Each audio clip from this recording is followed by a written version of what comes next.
Hello, what up? What's good? Happy Tuesday. Welcome into the OnlyBets Sports Podcast alongside Stern Bets, Drew Lucky. I'm the Prince of Picks. What a home run derby we had last night. That was a lot of fun. I'm sure we'll be covering that here, getting some of our thoughts and angles on what we saw last night and what we're expecting to see tonight in the All-Star game. So really excited to get into that. Of course, we got the World Cup semifinals taking place today, France versus Spain. We've got England, Argentina tomorrow. We've got a fantastic Final Four. It's the top four ranked nations in the world for the first time in a long time. I think it's the first time ever the top four nations are in the semifinals of the World Cup. So action-packed a couple days here in the footy world. And of course, we do have some WNBA action to get into a little bit later as well, and maybe even some NBA futures picks as we're looking towards the beginning of the season. It's going to be starting in a few months, but it's never too soon to get some futures bets in. So we'll try to cover that here towards the end of the show. But with that being said, we go and bring in Stern. Good morning, Mosh. What's going on? How you doing, bro? Good morning. We're doing really well, getting ready, prepping myself. I'm going into the All-Star festivities today. There's a convention center. Not going to be paying $1,000 for a ticket to the actual All-Star game. Looked into it, real tempted. I'm just going to go with my family and kind of see what all the festivities were about. But I think last night was a wonderful event. This was the best, I think, the best home run derby since my childhood.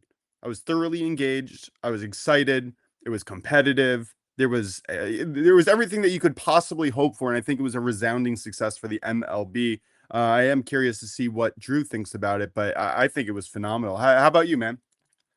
Yeah, of course. As a novice myself, right? I'll be honest. I haven't watched every home run derby, but this one was a lot of fun. I found myself very entertained. And I think you guys were spot on. Of course, I wasn't able to be on yesterday, but you guys were saying that the balls are going to be flying, and they really were. I mean, these guys were absolutely mashing these balls. I think getting rid of the time clock was a great adjustment by Major League Baseball, and I thought it really loosened up the batters to just really hone in and just smash that ball. And it was a lot of fun watching the two guys, of course, from the Phillies, and then was Contreras ended up winning it, right? If I'm not mistaken.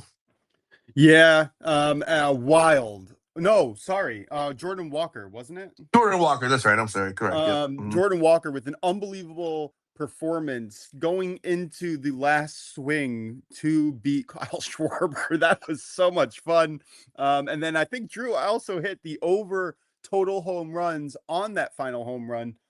So it was a really good night. I didn't hit my two big plus money. I missed the 320 and the plus 1,000, but I did hit the regular odds on the first batter. I think it was the fourth home run of the entire night, over 484 and a half.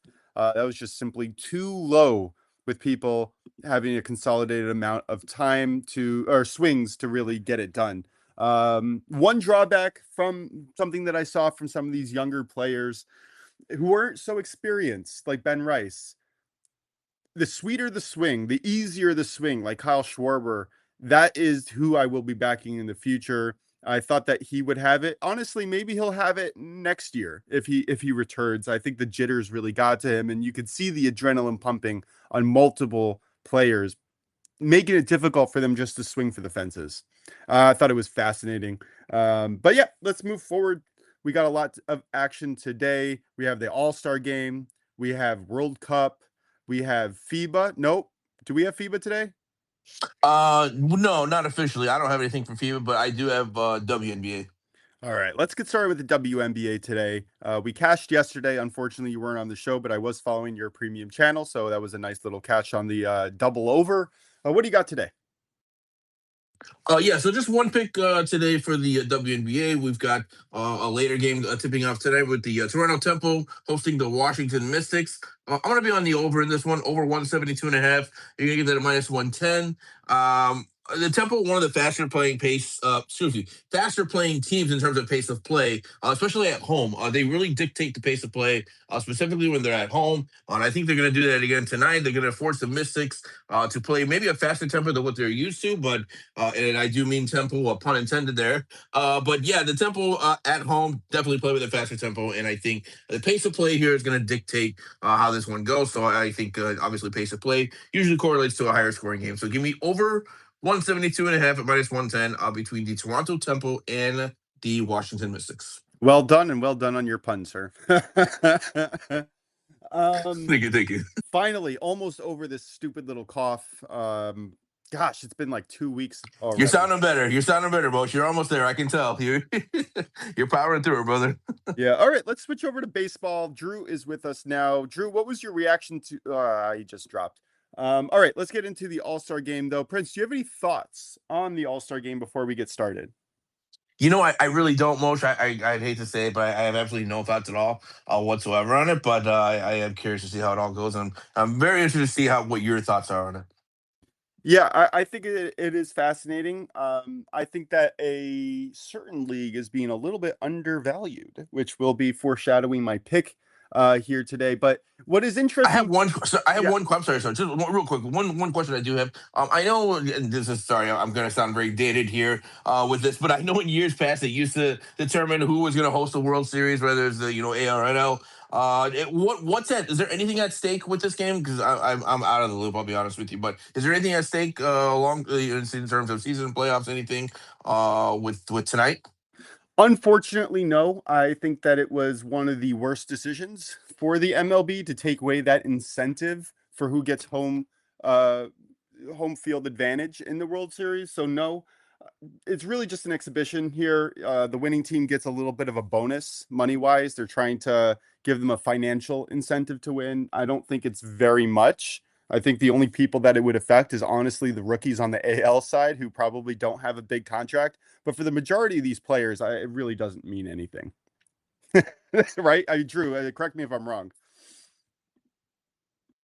Yeah, it doesn't. But something I will say though about baseball All Stars games, uh, baseball is the one sport when it comes to the All Star games in general where you can't kind of as I would say, half-ass it because if you do, you're going to get injured.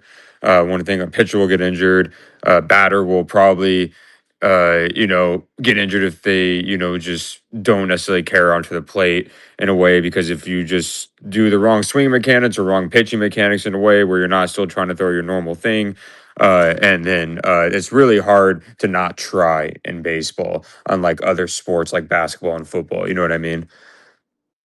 Well, watching the All-Star game of the NFL last year was a little pathetic. I just sorry, I can't get into the slower moving flag football. It's just not my thing. Exactly. I think it's not good. Honestly, the best All-Star game is probably the NHL. I think that's probably the most competitive out of any of sports here. I really hope baseball turns it around. I have a feeling they're going to change the Last year was rules amazing. because yeah, yeah, that's true. The That's swing true. off shit. Yeah, that was awesome. That was fun. But Yeah. still, I feel like it doesn't have that rivalry that it had 15, 20 years ago when I was growing up. But let's get Yeah, started. no, I Sorry, agree. yeah, go on. Because I was saying they got rid of it, I think, after the 2014, I believe, World Series year when it was like after the Giants and Royals, I believe. Yeah, it's been different for like I think like 12 years now. I think one of the reasons why they got rid of it, I think like players and stuff were uh like complaining because if they had like a really good like regular season record and they faced someone that necessarily didn't. I don't know. I enjoyed it when they had the World Series home field advantage on the line. Yeah, me too. All right, let's get into the All-Star game baseball today. We got Dylan Cease pitching for the AL, Christopher Sanchez pitching for the AL. Just to note here, Dylan Cease on the road has a 2.28 ERA. Christopher Sanchez at home has a .86 ERA. Now, granted, these are much different teams than a regular MLB team, but it's going to be it's a hard show to follow. Before I get into my pick, Drew, do you have any thoughts or picks in tonight's game? Yeah, so something I will say, these pitchers will probably only pitch like one inning, usually, and they'll rotate a pitcher every inning. So it's going to be harder for the batters. Personally, in my opinion, we've seen like sometimes it's lower scoring, and then later on when they bring in like the relievers, they generally do relatively better. Most of the stars are going to bat majority of the time, like the big stars that you'll see can expect. They'll bat and then they get subbed out at the end, towards the end. But I expect a fun game overall. And I remember last year it was very fun to watch. It was probably one of my favorites in recent memory since they changed the World Series. They were like getting into it and stuff. But I will say about this, the Phillies, I love that it's at the Phillies stadium because their fans are crazy and they're going to be rooting for the N. They're going to be rooting for the NL like crazy. So we can expect a lot of energy from the crowd in that case, like we saw in the home run derby. Yeah, 100%. And I will be right outside the stadium at game time. That's where I plan to be. Uh, this is going to be a lot of fun. I grant you that. Now, something to note here on the NL, they're missing some significant pitchers. Jacob Mrazowski, Shohei Ohtani, batting and pitching. Zach Wheeler, not going to be there. Paul Skeens. On the AL side, you have Vladimir Guerrero Jr. You have some big bats missing. Do you have any thoughts on which advantage that kind of leans into here? Yeah, definitely. Yeah, they will have those people missing. I will say the NL does have they still do have some like pitchers that are going to be out there. I know Luzardo will be out there, which will be interesting to see. I mean, we've seen Luzardo when he's on, so that'll be pretty cool. Because of course they're going to want to bring Luzardo out there no matter what because of the Phillies, and I think there'll be some energy. That'll be really cool. If they do Sanchez and Luzardo back to back. In that case, so.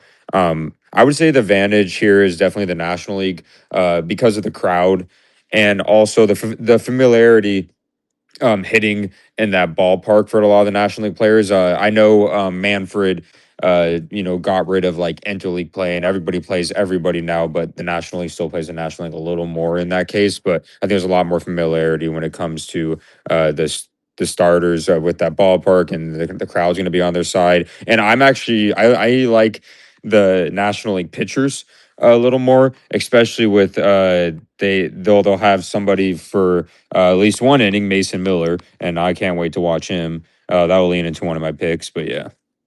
All right, why don't you go straight into your picks and then I'll get into mine. So this may not be entirely the best value, but I think it is definitely worth it, especially if you have boost. But we've seen this kind of story before. I remember when Chapman first, got introduced to the All-Star game as a Red. He got brought in against the American League, and then I think Mark Teixeira and multiple people, he just struck out the side, and because people weren't used to seeing him, in that case, and he just struck out everybody in sight. This happened kind of with Mizorowski last year. I like Mason Miller 3+ strikeouts for +210.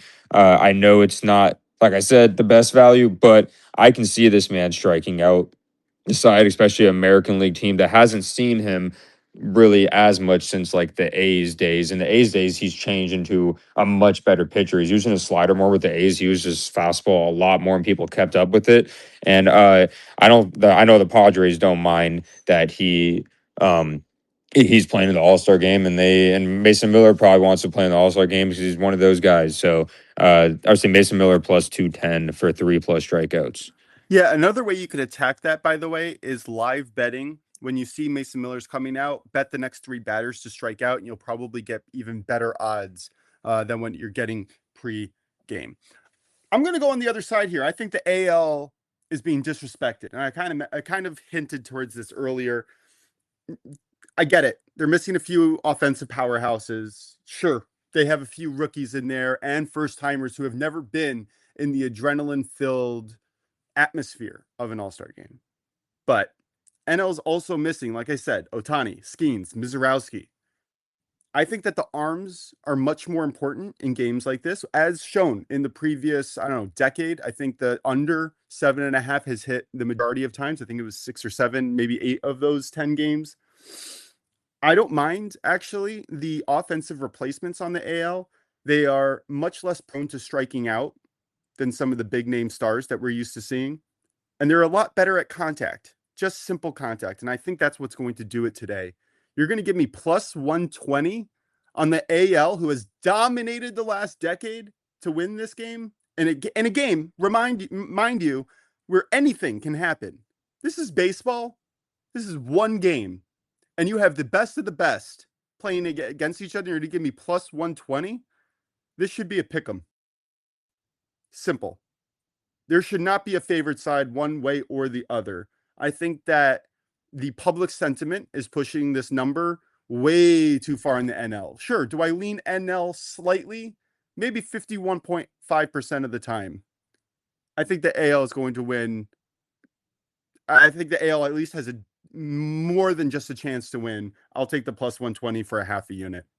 Any thoughts there, Drew? Yeah, I get exactly what you're saying.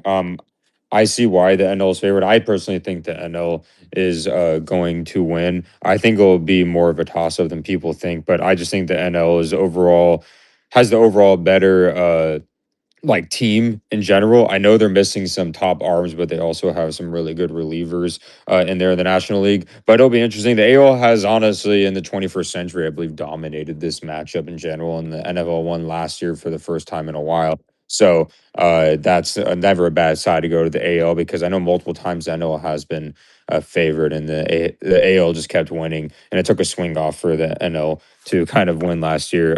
But I will say I do have one more play because I like doing these plays. It's going to be a dabble All-Star Game MVP.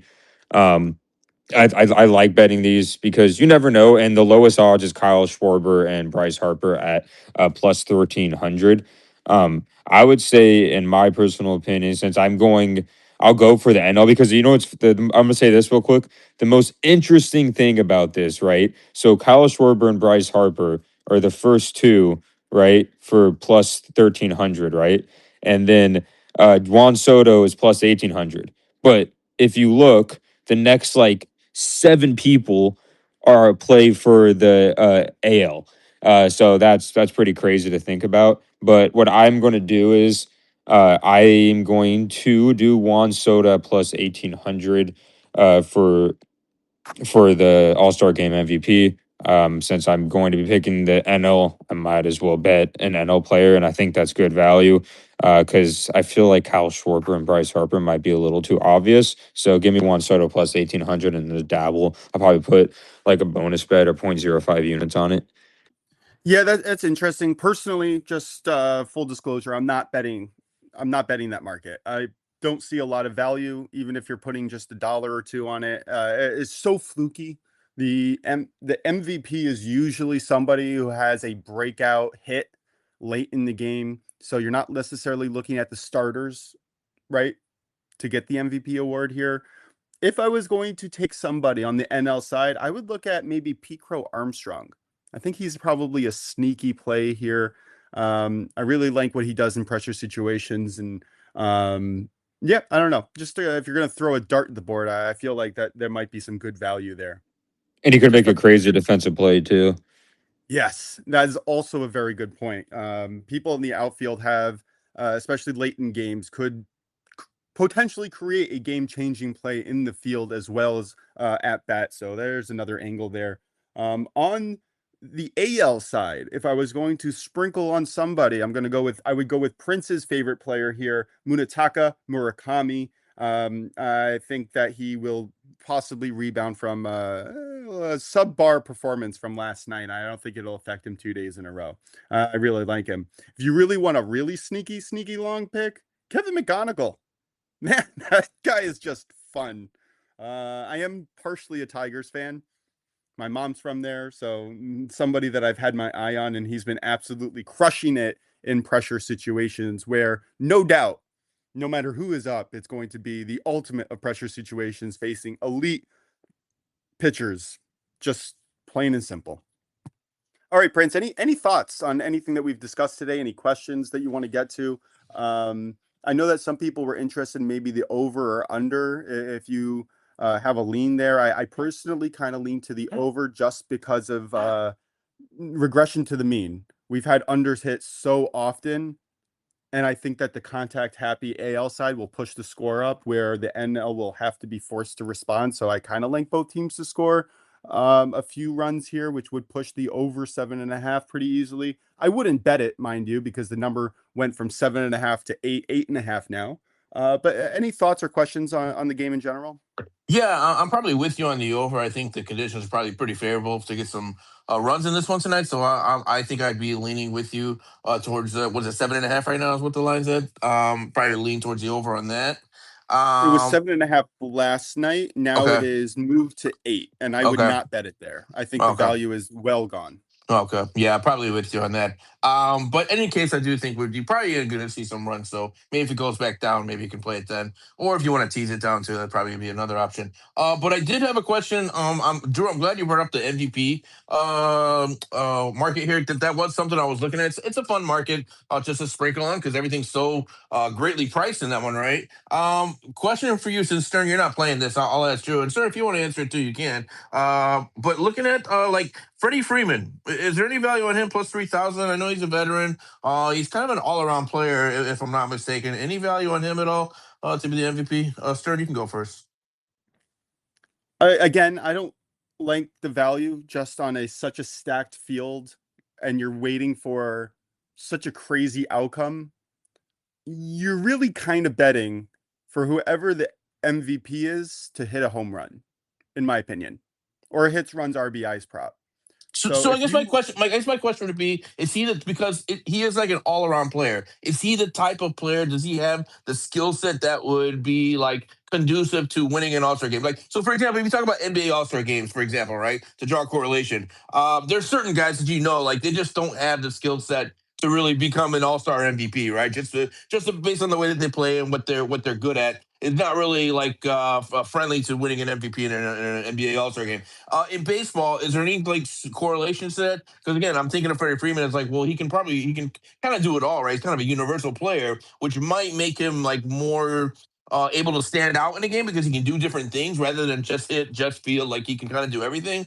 Does that work in his favor at all, like in terms of trying to win the All Star game, or does it not make any difference? I think it does. I mean, if you're looking at a player who is incredible all around, Freddie Freeman fits the bill exactly.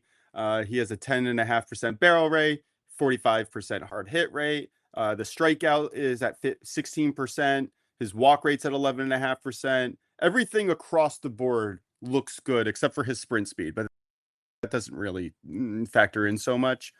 I don't know if he would hit like a home run to really change the game, but I can 100% see him get a single or a double to knock some runs around and affect that game that way. I mean, Freddie Freeman is just one of the premier players consistently, and he steps up in big moments as we have seen. So yeah, I don't mind it at all. Drew, what do you think?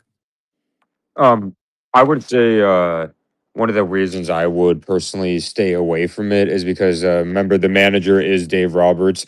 You would think he would stay longer, but in that case, usually the manager of the team will want his star, not just his star. Freddie Freeman is like in his late 30s, I believe, and he probably doesn't want him to get necessarily injured and get more people in. So I think Dave Roberts and probably Fred Freeman said, "Oh, I'll probably go like 2 at bats or something." Like I've noticed the people that usually stay in there, or like the young stars like P. Crow Armstrong and stuff like that, or like Juan Soto will probably want to stay majority of the time.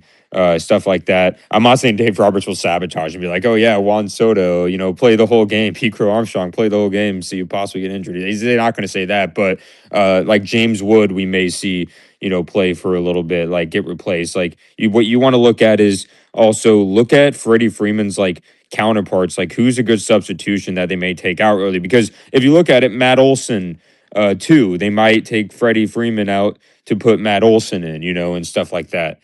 So it's one of those things where they can take him out only after 1 or 2 at bats. So that's why I like to target people that I think might stay the whole game. Yeah, that's a great point. He's got age working against him, and plus his coach. Kind of two things working against him. So maybe a stay away then. But yeah, great points there. Thanks. I would also look at, like I kind of mentioned, the people who are not starting, I think, have a better chance to win the MVP award. Just a thought there. Yeah. And then the people that are starting, like I know a great example is Schwarber and Harper, since they're the hometown team, they're probably going to play majority of the game because otherwise the fans will get upset. Like I've noticed, like targeting like the hometown teams players. That's why they're plus 1,300 is because the fans want to see them stay in the game. So Yeah, I think your call out on James Wood is actually very interesting. I kind of like that. exactly, like those young guns. Yeah, and I like James Wood a lot, and like I like what you mentioned about P. Crow Armstrong too. Yeah, it's basically strikeout or for both of them, really, for PCA and James Wood. Another player who's potentially interesting to me is Matt Olson. He has been catching fire lately. He's in a good groove. I don't know. I mean, this is going to be a really fun game. I'm excited to watch it. Any last thoughts in the All-Star game, Drew or Prince? Nope, nothing for me. Excited to see it tonight.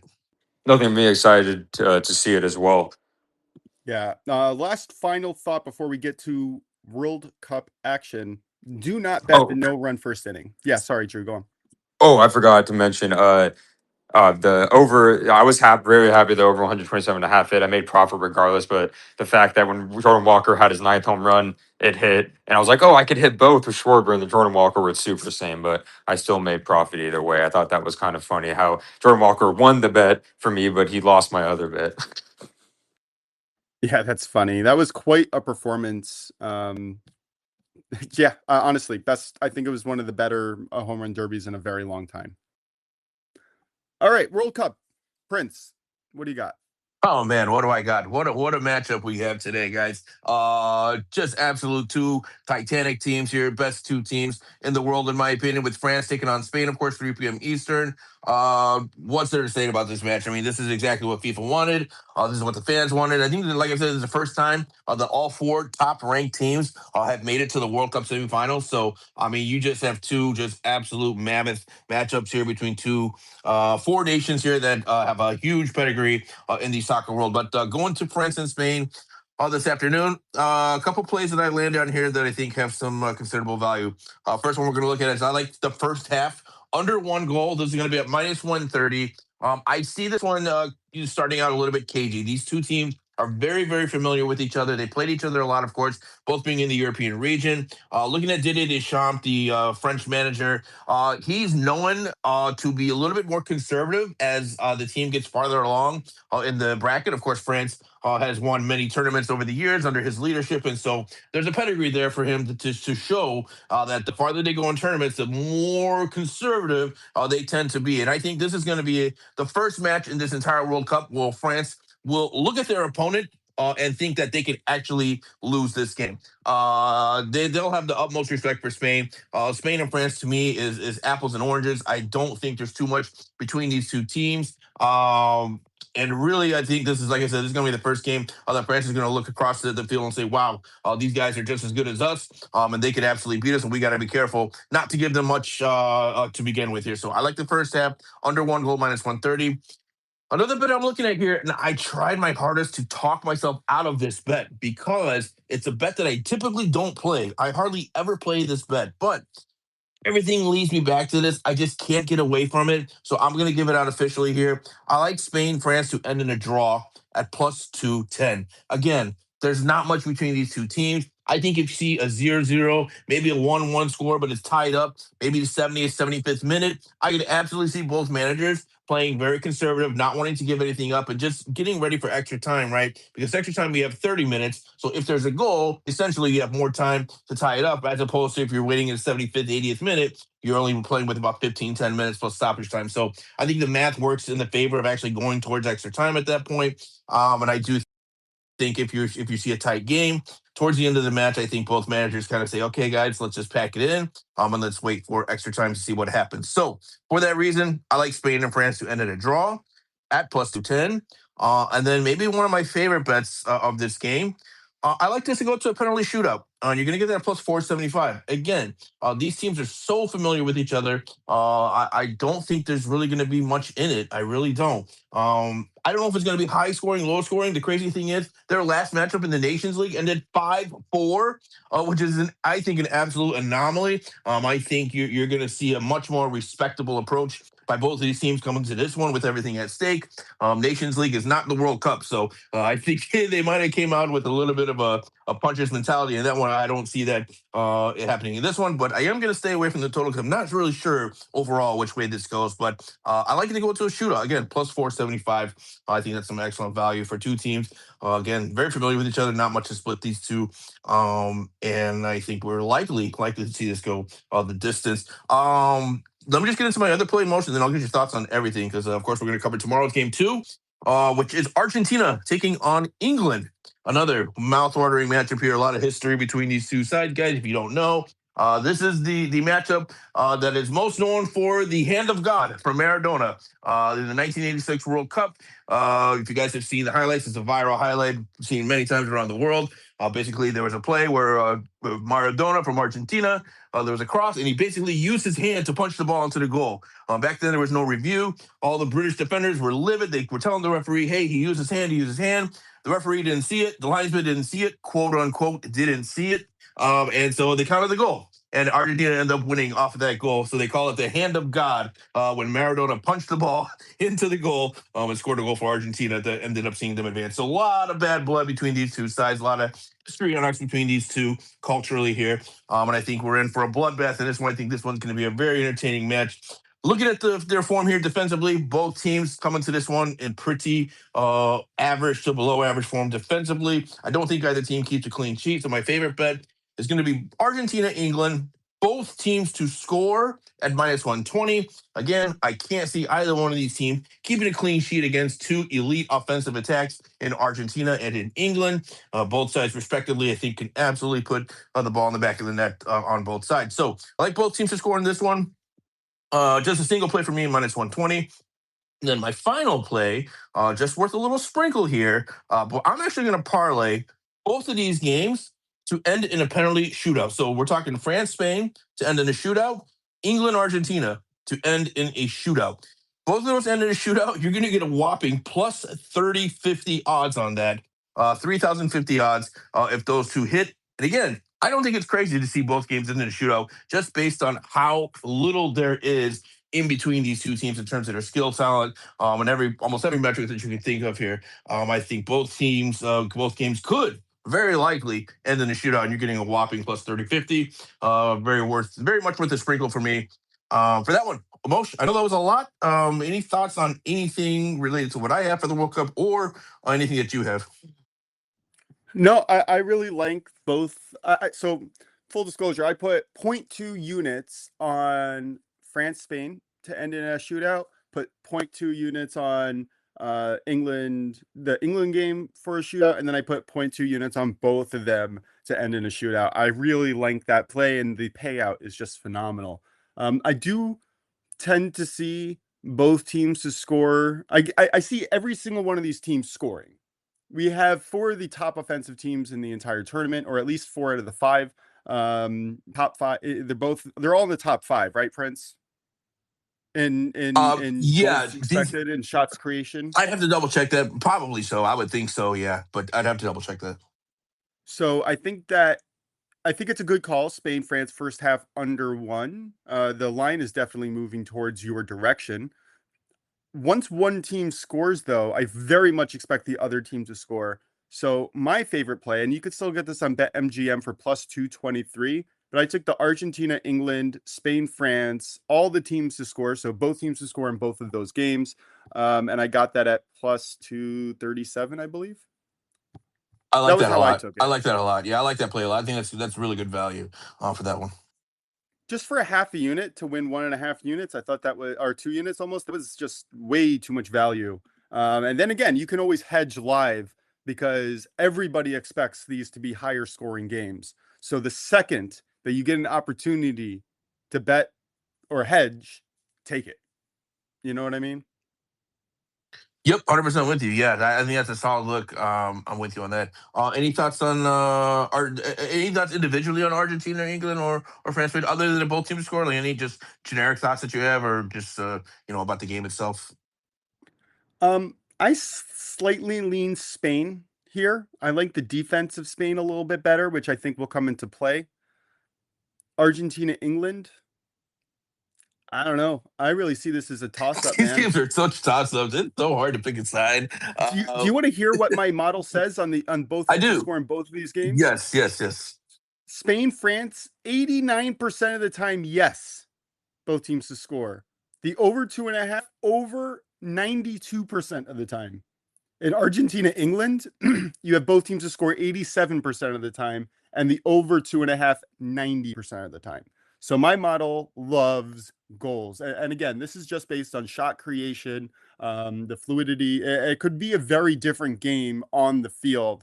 as we have seen in some of these matchups where it's a very slow starting game. Nobody wants to give up the first goal, but once we see that first goal, then it starts to unravel pretty quickly. 100%. I'm with you on that. Yeah, I can definitely see maybe a little bit of a mini goal fest happening in the second half between France and Spain, and who knows with England and Argentina. But I think the most fascinating thing, and I'll end my thoughts with this, and I'll get Drew's thoughts afterwards. The most fascinating thing for me about both these matchups, specifically Spain, the fact that we're getting Spain at plus money to qualify from a matchup here. I look at it this way, right? There are 210 competing nations that are ranked by FIFA in the world, right? Internationally, 210. I would say there are 208 teams where Spain would be the favorite to win the qualification. The only team that's you would ever get plus money for Spain is against France. I just find that fascinating. I think that's true. It's the only matchup where Spain you can get them at plus money, and so for that reason, I'm so enticed to go with Spain to qualify. And then the same for Argentina. You're getting Argentina at plus money. Argentina, defending World Cup champions. Again, probably two games. Probably this game with England, and again, if they were to play maybe France or Spain, maybe three games. Maybe there would be dogs against either of these teams. But again, getting Argentina at plus money with Messi, everything going around them, like it's just an incredible concept to think of for me. I almost thought about parlaying those together just for fun, just because that value is just unbelievable. It's just something that you probably would like never, ever, ever get, and really hardly any other matches. I just find that to be really fascinating value just to show the caliber of level of skill that we have in these two games. It's unbelievable. So to your point, I did play Spain's three-way money line. I got it at plus 225.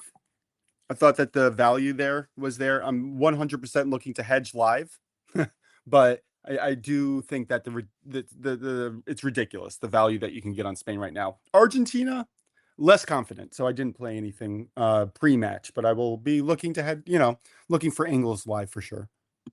Yeah, it's just incredible. I mean, I was talking to my father about it because he's been doing a little bit of betting here as for the World Cup just to have some fun on it. And he's like, yeah, France is the better team. I'm like, yeah, but for me, it's like a pick 'em, not like 'cause they're like minus 145, minus 150 in some books. And you can get Spain around like plus 115, 120. I don't know. For me, it's just more of a pick 'em. I can't get over that value, so I may end up just going ahead and playing Spain to advance just based on the value alone. But Drew, any thoughts on the World Cup today or tomorrow? And then you can slide right into your fact if you have one as well. Oh yeah, I do for sure. Yeah, I know yesterday I mentioned I like this game today for France and Spain over 2.5 goals. But what I'm going to do is use your boost when you guys, of course, have them. I have a 50% live boost for DK, so I'm going to use it like right a few minutes after the game starts. Use the 50% boost, and I may be able to get us like around the same line. But I like the over 2.5. These two teams historically. We see this high scoring. We have two, what can be offensive juggernaut in Spain. We know France is kind of offensive juggernaut. People may expect stall, but I know I mentioned to Stern, I could see like a 2-1, 3-2 game, and I know his model said like 3-2. I could also see a draw at the end of the day, but on like all I need in the 90-minute money line for 2.5, right, is like a 2-1 game. But if we get 2-2, right, Prince, we both hit, and stuff like that. So it's one of those things where I just think that 2.5 is too low of a line for these two teams. I know they expect good defense, but both these teams have two of the best players in the world on them. So I expect there to be a show put on. Well, and to support that play, looking at France, they've scored 2+ in every single match in this entire World Cup, apart from the one which was against Paraguay, which, let's be honest, that really wasn't a soccer game, just with the approach that Paraguay had. They were not looking to play soccer in that game, so that kind of took France out of the game. But other than that, they've scored 2+ in every game. So France, absolutely an elite offensive team, and anytime they're playing, goals are very likely. So I like that play a lot. Anything else for the World Cup? And then do you have a fact for the day? I know you didn't have one yesterday, but do you have one today?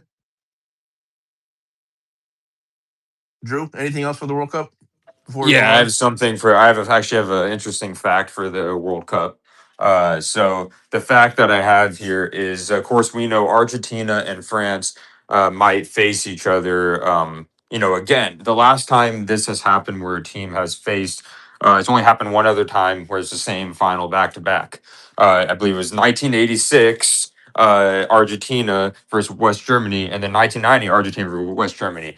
It gets better. Argentina won the first matchup 3-2, right? And then Argentina was a 3-3 draw with France the last time around World Cup, and then they lost 1-0 to West Germany the second time.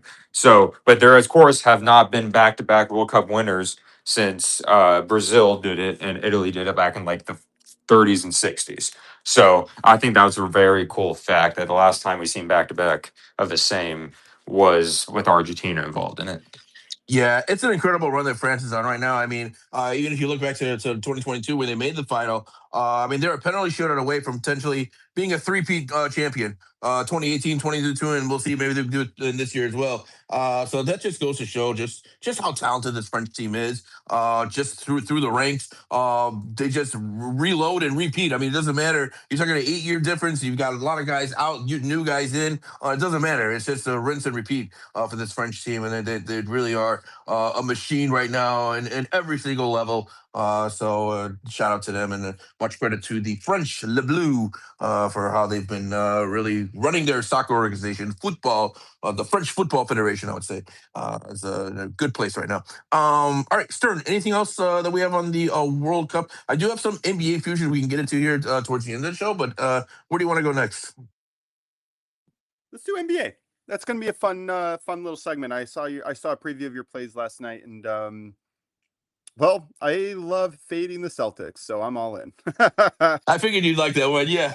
So, all right, so yeah, let's have some fun here, guys. We're gonna get some NBA futures plays. I just was looking last night. I like to get futures in early, especially in the NBA before different acquisitions happen or maybe some injuries and stuff like that. I think we can get some value on some of these lines. So, a couple plays that I was looking at here in terms of I was looking at the win market, the total wins market for NBA teams. I'll just go through them here. First one I'm looking at is going to be the Toronto Raptors. Their win total is set at 47.5 right now. I like the under. I like the Toronto Raptors under 47.5 wins at -115. Reason for that being is it has a lot to do with the trade for Kawhi Leonard, right? That trade, by the way, is being put on hold right now. It is not official because of the ongoing investigation on Kawhi Leonard. So once they make a decision on that, then I think that will decide whether the trade goes through and then all the details about that. But from what I've heard, the word on the street, that there's expected to be somewhere between a 20 and 40 game suspension for Kawhi Leonard. So if that does happen, if Kawhi gets suspended for half the season, first of all, it wouldn't be anything new because let's face it, he only plays half the season anyway. So whether he's suspended or he's a DNP, it's about the same thing for him. But in any case, you gave up a lot to get him, and if he does end up going to the Raptors, you're going to be without him for half the season. So right there, I think is going to hurt this team in terms of the win total. They really don't have much outside of him. Of course, they do have Scotty Barnes. But apart from him, you got a lot of young guys who are a little bit unproven.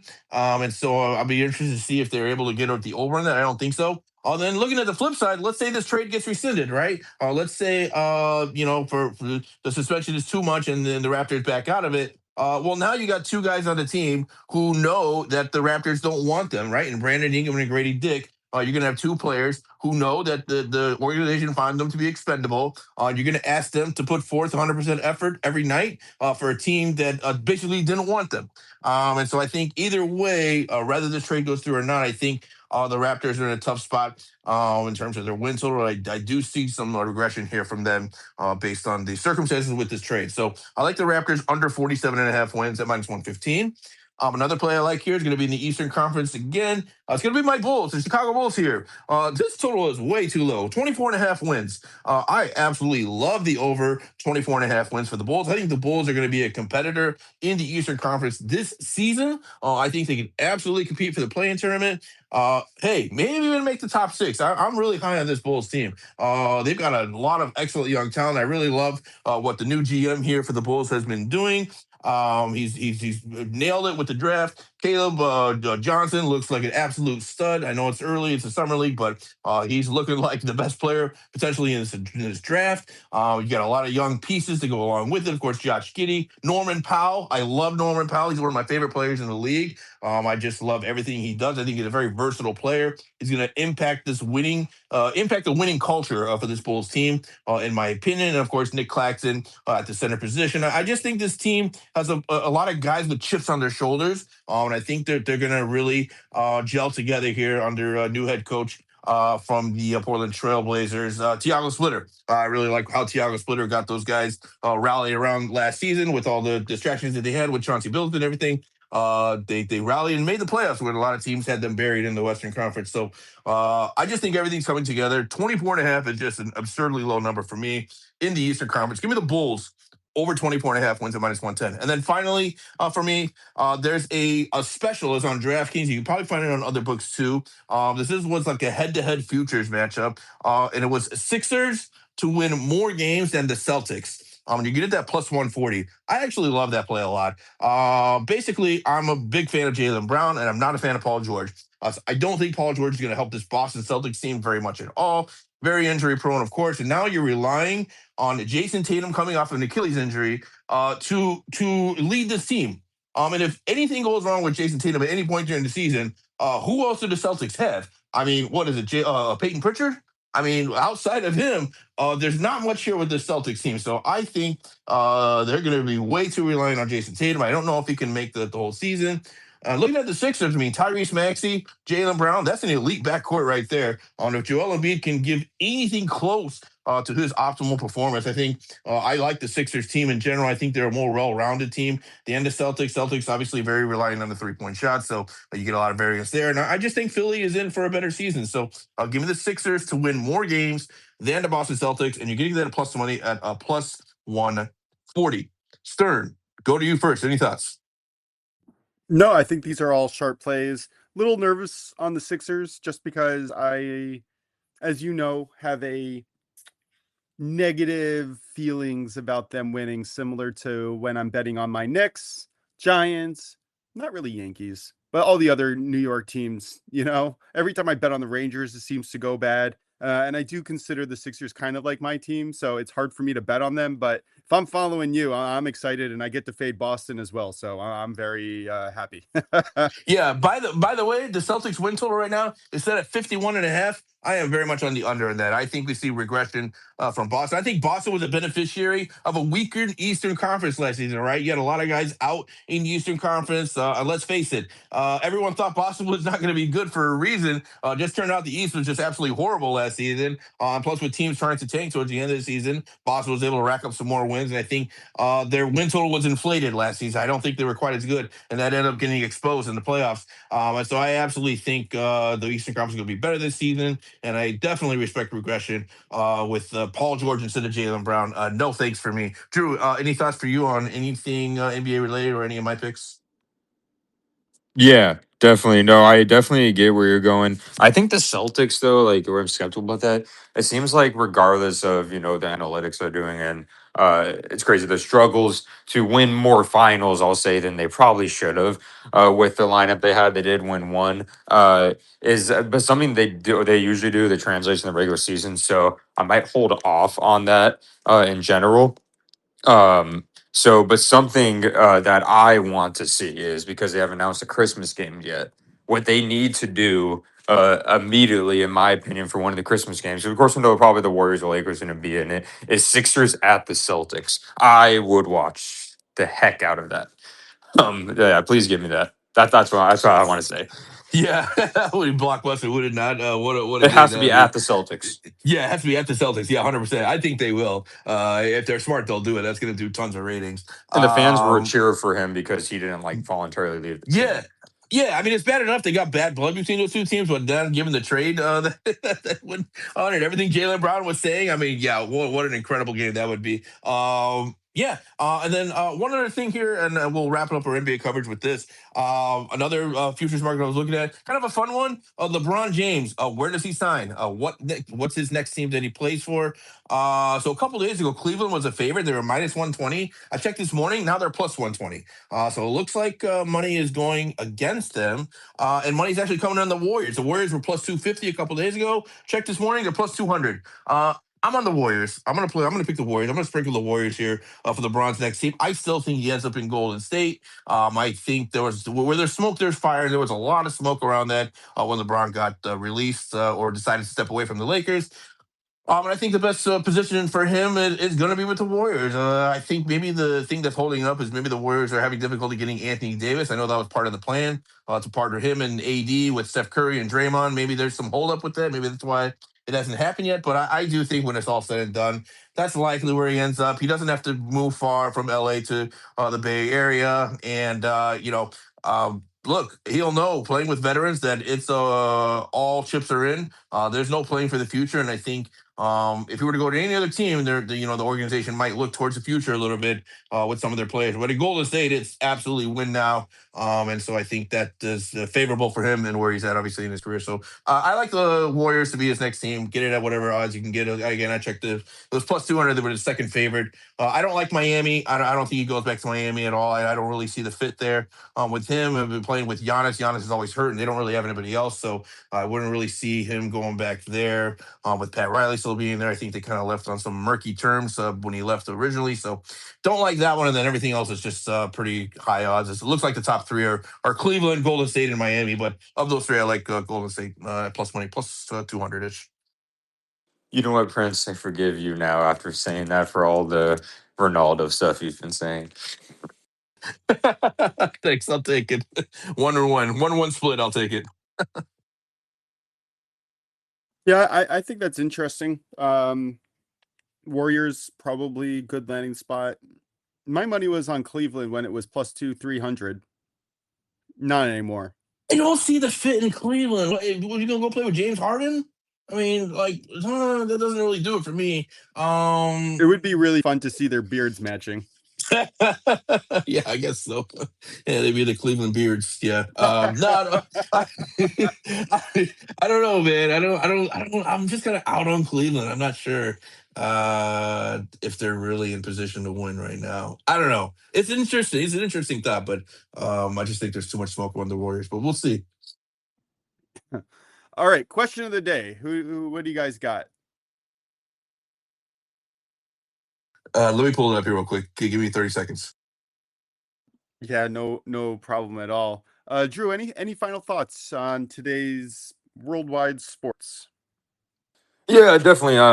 We're getting to that kind of since we're at the All-Star break and we just had the NBA draft. We're getting closer to the fall and winter sports, the big cycle that's going to start when it's going to be college football, then pro football, then NFL football, then college basketball, then NBA and hockey. So getting close to that, we're at the period probably after the World Cup ends to where it's just going to be baseball. Luckily, there was a World Cup too, so there wasn't just baseball. But we'll probably it's literally I think the Hall of Fame game is like less than a month away. So we're getting there, especially because college usually starts a week earlier than football does for the regular season. And the first game for NFL is going to be in Australia. It's going to be the Rams versus the Niners. So looking forward to it. Yeah, that's gosh, we're getting up already. We are moving through and towards the sports equinox of the fall season. Very excited there. All right, Prince, you ready?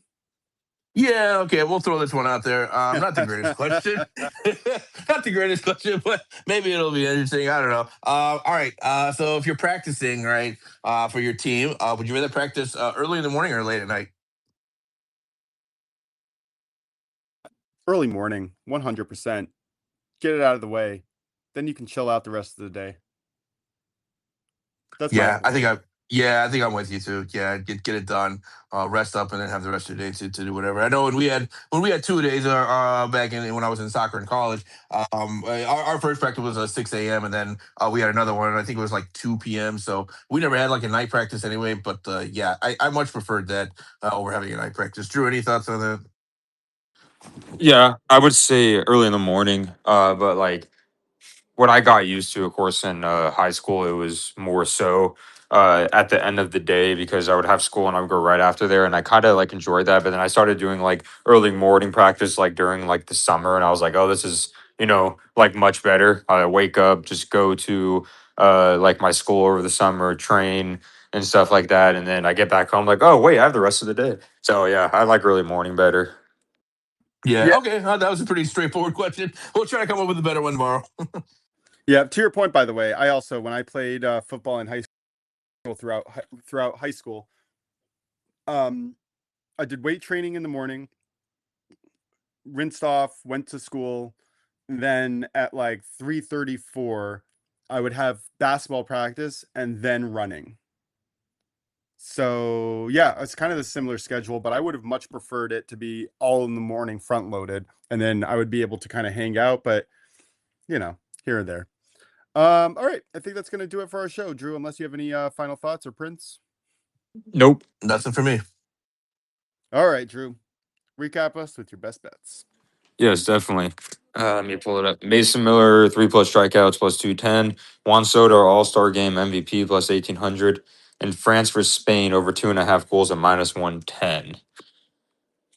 Wonderful. I am on both teams to score in both World Cup games, plus 239. And then I have the All-Star Game winner, AL, plus 120. All right, Prince, close this off. All right, guys, we got a lot here, so bear with me. Looking at the World Cup today, we're looking at Spain versus France. First half, under 1 goal, minus 130. I'm also looking at the full game draw in this one at plus 210. I'm also looking at Spain versus France to go to a penalty shootout at plus 475. Looking at the game tomorrow, Argentina versus England. I like both teams to score at minus 120. We're going to do a sprinkle on this parlay. Both World Cup semifinals to end in a penalty shootout. You're going to get that at plus 30.50. That's plus 3,050. Just worth a little sprinkle there. Looking at the WNBA tonight, give me the Toronto Tempo, Washington Mystics over 172.5 at minus 110. And then a few NBA futures here for you guys. We're looking at this from Toronto Raptors under 47.5 wins at minus 115. We're looking at the Chicago Bulls over 24.5 wins at minus 110. And then we're looking at the Philadelphia 76ers to have more wins than the Boston Celtics. And that comes in at plus 140. That's going to do it for us today, guys. This has been the OnlyBets Podcast, Tuesday edition. Alongside Stern Bets, Drew Dookie, I'm the Prince of Picks. Have a great afternoon. Let's cash out these tickets. We'll be back again live tomorrow at 11:30 a.m. Eastern at OnlyBets Podcast on X/Twitter. Appreciate you guys as always, and we will talk to you all soon.